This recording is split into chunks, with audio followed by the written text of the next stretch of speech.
সৃষ্টিকর্তা কাউকে ঠকান না। যাকে গায়ের রং দেয়নি তাকে মায়া ভরা চোখ দিয়েছেন। যাকে ঘন কালো চুল দেননি তাকে সুন্দর দুটো চোখ দিয়েছেন। কাউকে দিয়েছেন বিদ্যা, আবার কাউকে দিয়েছেন অসাধারণ গুণ। একজনকে হয়তো টাকা পয়সা দেননি, কিন্তু দিয়েছেন অগাধ ভালোবাসার ক্ষমতা। একজনকে হয়তো কিছুই দেয়নি, কিন্তু দিয়েছেন সুন্দর মন মানসিকতা। কাউকে দিয়েছেন অসীম ধৈর্য, সকল পরিস্থিতিতে মেনে নেয়ার অসাধারণ ক্ষমতা। আবার কাউকে দিয়েছেন কিছুই না দিয়ে দিয়েছেন মানসিক শান্তি, যেটা আমাদের জীবনে খুব গুরুত্বপূর্ণ।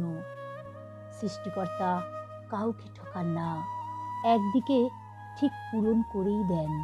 তাই আপনি যেমনই হন না কেন, কোনো আফসোস করবেন না। নিয়ে ঈশ্বরের প্রতি সর্ব অবস্থায় ধন্যবাদ করে বলুন, আপনার যা আছে অনেকের তা নেই, তাই কখনো আফসোস করবেন না।